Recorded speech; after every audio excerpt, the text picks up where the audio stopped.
দুর্গাপুরে থাকি বলে এতদিন শুধু শুনেই এসেছি কলেজ স্ট্রিট নাকি বইপ্রেমীদের স্বর্গ, কিন্তু গত সোমবার প্রথমবার নিজের চোখে দেখলাম সেই বইপাড়া। চারদিকে শুধু বই আর বই, যত দূর চোখ যায় বইয়ের সারি। সত্যি বলতে মুহূর্তের জন্য মনে হচ্ছিল কোনটা ছেড়ে কোনটা নেব।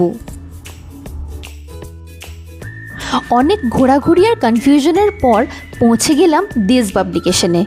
আগে থেকে দেখেছিলাম ওদের অনলাইনে বৈশাখী ঝড় চলছে, তাই স্টোর পিক আপ অপশন দিয়ে সঙ্গে সঙ্গে অনলাইনে বই অর্ডার করে ফেললাম। মনে একটা চিন্তা অবশ্য ছিল, যদি গিয়ে শুনি কোনো বই স্টকে নেই, কিন্তু দেশের সবাই এতটাই সহযোগিতা করলেন যে সেই চিন্তা মুহূর্তেই উড়ে গেল। একটু অপেক্ষা করতে বললেন, তারপর আমার জন্য সব বই গুছিয়ে রেডি করে দিলেন। এত সুন্দর ব্যবহার আর আন্তরিকতা সত্যিই মন ছুঁয়ে গেছে। আর এই হলো আমার কলেজ স্ট্রিট থেকে কেনা বইগুলি।